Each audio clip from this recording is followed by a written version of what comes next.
Welcome to the Media Jungle. I'm your host, Alex Regier, coming to you every week to break down the news facing the media industry.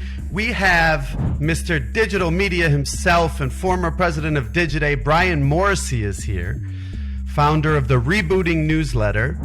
And of course, the smartest man on Instagram, former executive producer of CBS, Bloomberg, you name it, Moshe Wanunu is in the house, president of Mo Digital. What a week. Media merger face-off. Buzzfeed, the company that brought you Oh My God, Every Middle Child Needs to Take This Quiz, went public last week. In a move to buy all of its competitors, they bought HuffPost and Now Complex. And its rivals, Vice, Fox, and Group 9, were like, let's just wait and see how this goes. Count of three, we're all gonna put down our guns. I have crossbows. BuzzFeed tried to raise $288 million in cash, but in the end, the investors were like, nah. So they only raised $16 million in cash. Ouch. And the stock plunged 30%. Yikes. A few days later, Vox Media and Group 9 announced they're gonna merge and not go public. Figures. And Vice stands alone. Let the face-off begin.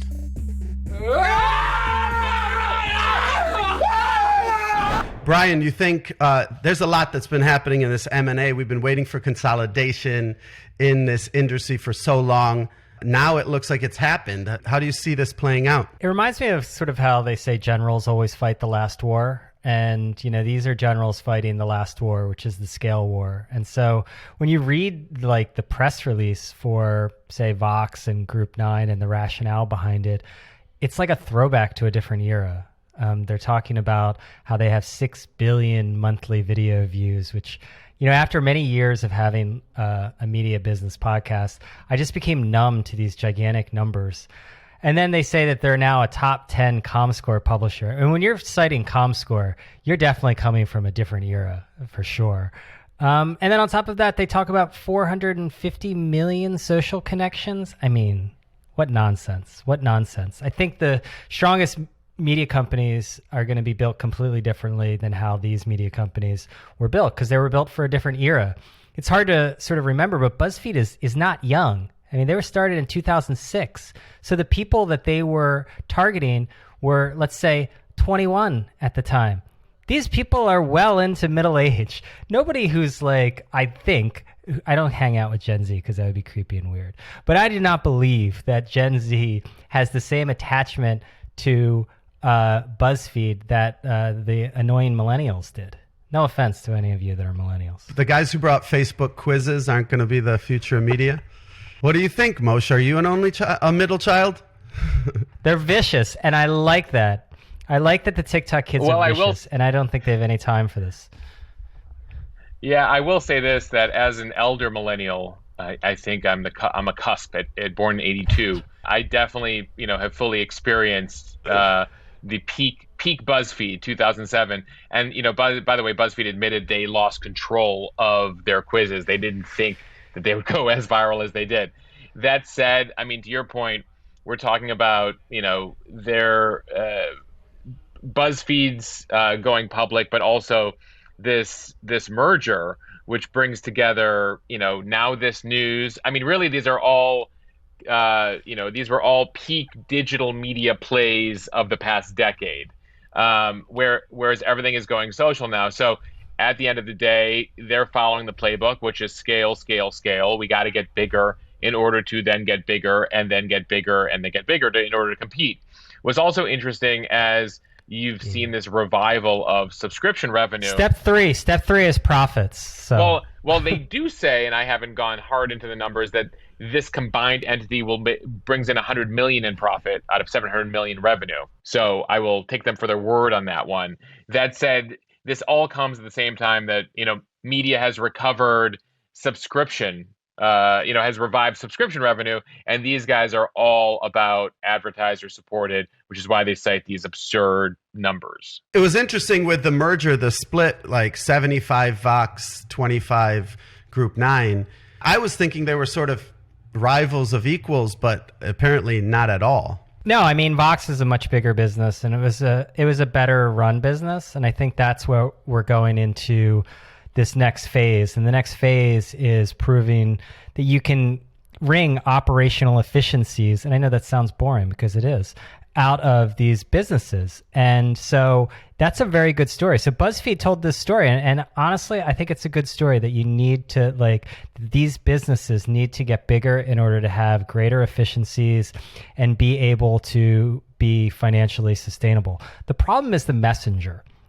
Even if I believe this story, why would I want the people that have been running unprofitable media businesses for over a decade? Why would I believe that they're the ones to suddenly be the ones to run profitable media businesses? Vox has a leg up with this claim of $100 million of profitability.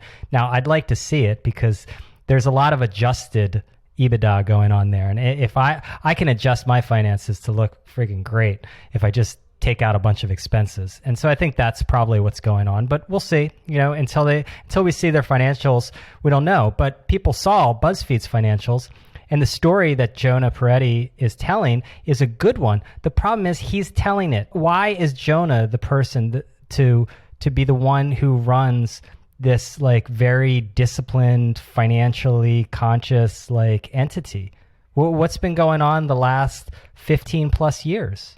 Going in Vox's favor is that Vox is probably one of the few, if only, digital media entities that did the pivot to video of 2014, 2015 in a way that led to a show or two on Netflix, etc. Vox figured out video in a way that most of the rest of the bunch of folks that we're talking about couldn't figure out. So I think that obviously Vox, it makes sense that they're kind of the big kahuna in this kind of merger with Group 9.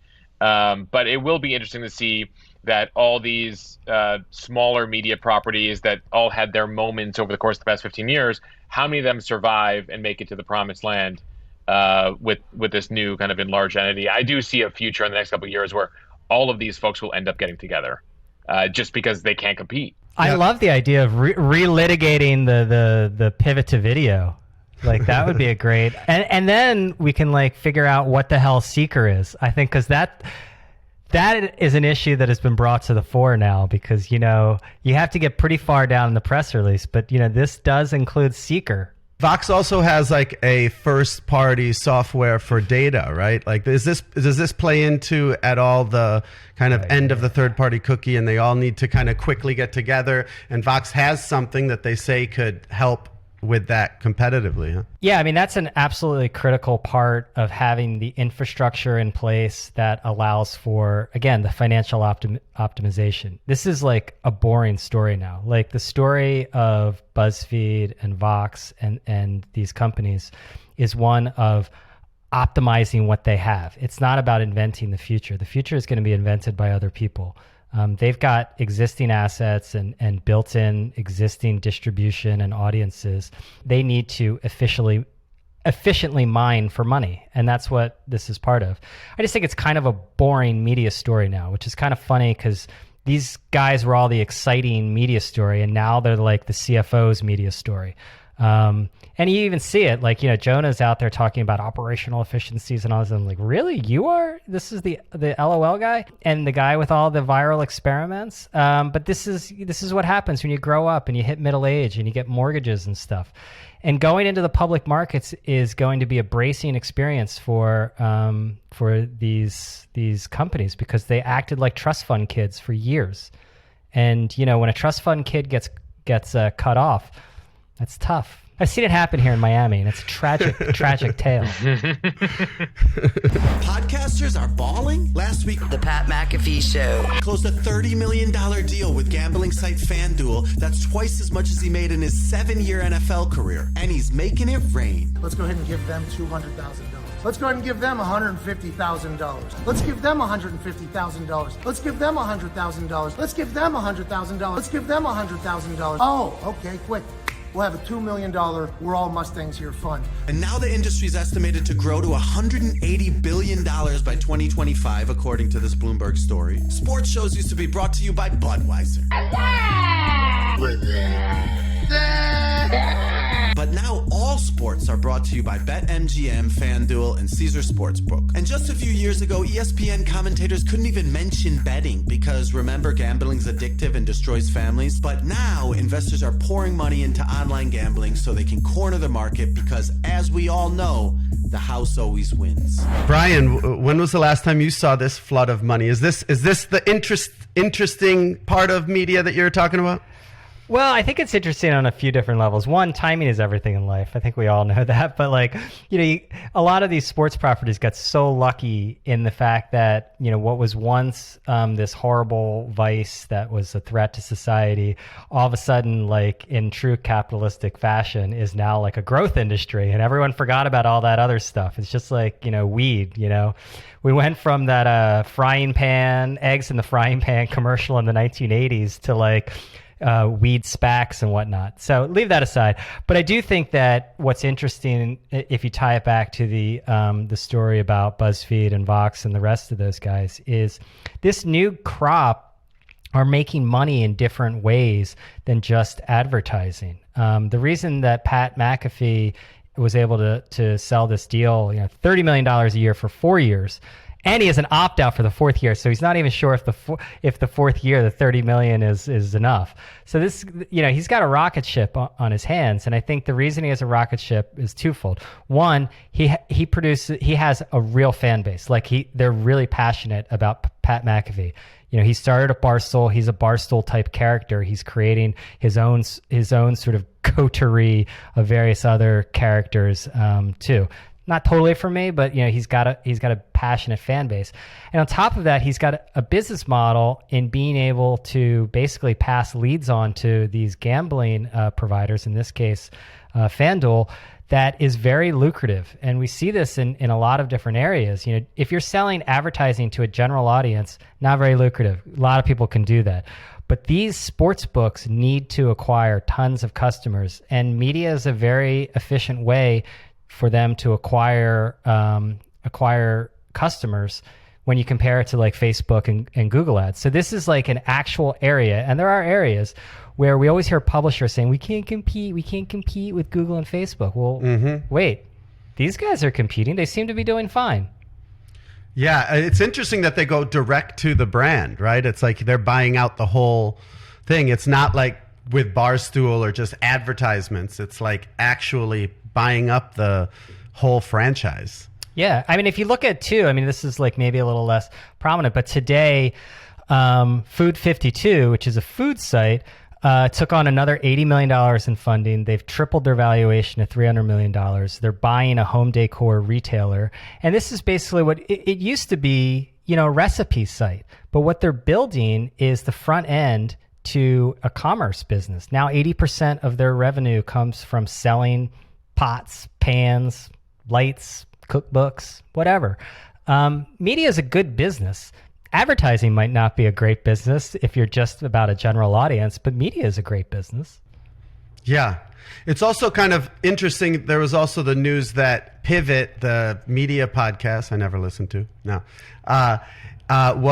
is also kind of doing something similar with Salesforce Plus. Salesforce Plus is launching a programming. Can you believe that's real? I don't know. Can you believe that's real? What would they have to cut you, Moshe, for you to be host a primetime show on Salesforce Plus? I'm looking for McAfee money, I think, as far as Salesforce is concerned. But I'd want an opt out after year one, month one, though. And I'm the new host of Salesforce, News Today or whatever that show is. But for a certain price, I guess the week in CRM. We would all consider it.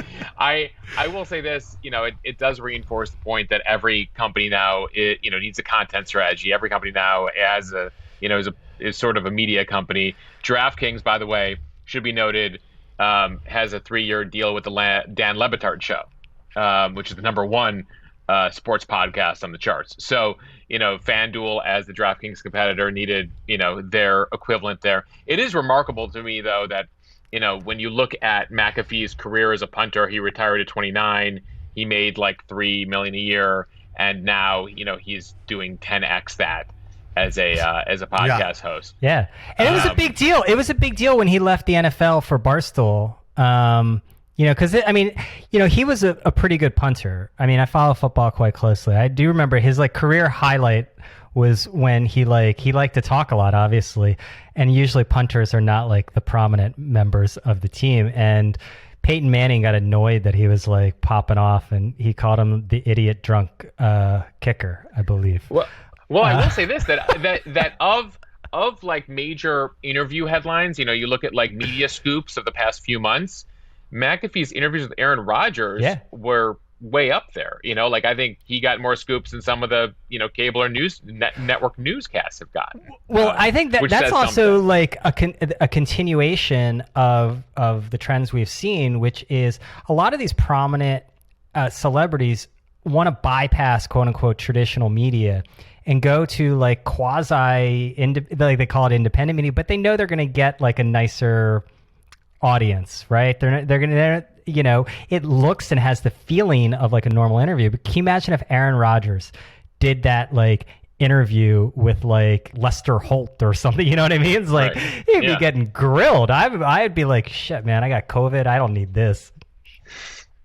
Well, and by the way, it's one of the reasons why Dak Shepard, Joe Rogan, those are your top podcast hosts, and that's where notable personalities are now going to do their sit. Howard Stern has had that for years, right? But is that let me ask you this: is that a bad thing? I know a lot of because journalism is not a priesthood, as far as I know. There was no orders that nobody was blessing anyone, and there's no accreditation process. Walter Cronkite was the Pope, and was he? The previous Pope was Edward R. Murrow. That's my understanding as a former CBS employee. Yeah. And then we got Matt Lauer and his button. Yeah, well, I mean, if we're going to keep the Catholic Church metaphor going, there's many problems in the priesthood. But I think that's an inevitable thing is as this personal branding comes into dominate all aspects of society. I mean, we elected a president who is basically an influencer, right? I mean, he was a celebrity. And, I think that this is just a natural progression that the most powerful media brands are going to be built around individuals. I mean, that's just where society is going. I mean, to answer your initial question, I don't think it's a bad thing necessarily. I think that you do want to be able as a consumer to hear from a diversity of voices. You shouldn't have to be obligated to go to one of a handful of places. It just means that if you're trying to push your message out, you might have to go to multiple entities as opposed to one or two. And at the same time, as a consumer, in order to get a grasp of everything that's going on, it does require more, homework on your side. You can't just have that one source of news. You can't just turn on the evening news anymore and get everything that you need to know because of all of the potential places to be getting your information these days. You have to watch a 3-hour Joe Rogan podcast to really find out. Oh yeah, new announcement. This podcast will be sponsored by this is going to become a crypto sports podcast actually after this conversation. I thought it was ivermectin. Ivermectin. Oh yeah, that's going to be the new sponsor of all politics podcasts. Well, my fantasy football team has made the playoffs, so we're excited about next week. Oh, don't get me excited. If you know anything, I don't know anything about sports. I don't follow sports too much. I play them, but I don't follow them. So I don't think we can really pivot to sports, but there's a lot of money there. Suddenly. Facebook gets sued for genocide. Rohingya refugees filed an $150 billion class action lawsuit in California against Facebook or Meta, alleging the platform helped perpetuate genocide in Myanmar. The suit says Facebook ignored warnings for 5 years until tragically it was too late. It's been reported for years that Facebook was used to organize attacks against the Rohingya population. I mean, getting sued for antitrust or lying about your view counts is one thing, but getting sued for genocide is the first of its kind. Moshe, it seems like this is something completely new. How do you see this? Well, one thing to keep in mind, by the way, is the way Facebook is used in the U.S. and much of the West is not necessarily the way that it's used in the rest of the world. It's kind of, Facebook is almost like AOL used to be. Mm-hmm. in the 90s here, which is it's the internet. Like it's where people are communicating. It's how people get their internet. It's a bit of everything, especially if you go into West Africa, you go into Southeast Asia. Facebook is the end all be all. So that's just something to keep in mind as far as the lawsuit is concerned. We have heard from the UN a couple of years ago that Facebook did play a determining role, was their terminology, when it comes to the genocide that took place there. The military junta that runs the government there uses Facebook to push its message out there. And one thing that we learned in the most recent leaks is that Facebook, if you had an issue with moderation and disinformation here in the US, Facebook had like one person for every 100 they had trying to filter it in the US and for places like India and Southeast Asia. So, it's pretty clear. And if you look at their internal communications, which have now been, leaked, that Facebook did not take that issue very seriously. It will be interesting to see how the courts try to adjudicate this. Ultimately, Facebook executives did not kill anyone directly, but their platform was used. And so determining that will be fascinating and frankly, will be a wake-up call to tech companies on how their infrastructure is being used, around the world. Yeah, and that element of that Facebook, basically they do deals with telecom companies so that a lot of people on the cheapest plan just get like WhatsApp or Facebook as like an offering. They don't get other parts of the internet. How does why does that make Facebook less or more liable? Like why is that an important point?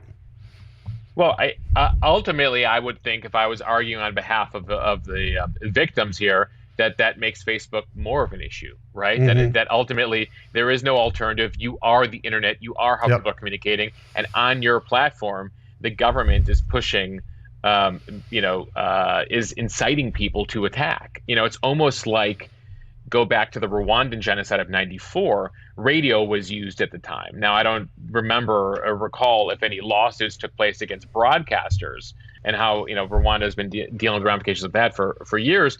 But so now this is the next evolution of that. So, Facebook is just saying we're just a platform. Ultimately, we don't have and how the courts determine whether they're liable there will be interesting. But I mean, I would say that Facebook has more concerns because it is the means of communication in that country online. Yeah. Brian, any thoughts? Yeah, like in journalism, like editing, there was always like the "to be sure" paragraph, which would reporters would always want to caveat the story with the sort of counter "to be fair." And like I was reminded of that when Moshe's like "to be sure" paragraph was, "To be sure, Facebook executives did not directly kill anyone." Never a good sign. Also, when the "to be sure" paragraph is that you didn't literally kill anyone. So that was what I was thinking. Like, this is another example of this company. We have like a million examples that they clearly did not think through the implications of what they were building.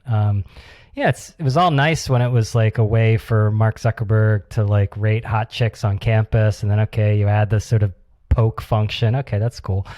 Next thing you know, you got a genocide on your hands. So do we really want these people building the metaverse? I don't think so. Well, I think if I'm a Facebook executive, I'm trying to escape to the metaverse to avoid what I did in the real world. Yeah, but again, it's like what the story that Zuckerberg is telling, it might be compelling and the right story, much like BuzzFeed. But the problem is the messenger again. And I think this is going to be a major problem as they try to move past old Facebook. This is who they are. We're not like making this up. Like, I don't think this is like a Three's Company episode with like a series of like, strange misunderstandings. Mr. Roper is not going to come down and it's all going to get like resolved. Three's Company reference. Love it. This is who they are. I mean, this is who they are. So, the idea that they're going to be fighting off antitrust, these kind of lawsuits and stuff. I'm kind of reminded of our previous segment, and it just feels like yesterday's news. Like, Facebook feels like yesterday, and I know that it's $1 trillion company, and it's strange to even say that, but the only time Facebook is being discussed is in this kind of negative light, right? And I just believe that you cannot have that role in the culture and still be and have a long-term hold on it. I just can't. It's hard for me to understand that. We'll leave it there. We'll be taking off until December 27th, where we will have some type of special year-end edition, and then we'll be back in earnest next year. Happy holidays to everyone. Thanks for tuning in. If you like our videos and want to support the channel, please like and subscribe. You can also subscribe to our Substack newsletter for exclusive updates and find the audio version wherever you podcast. Thanks for watching.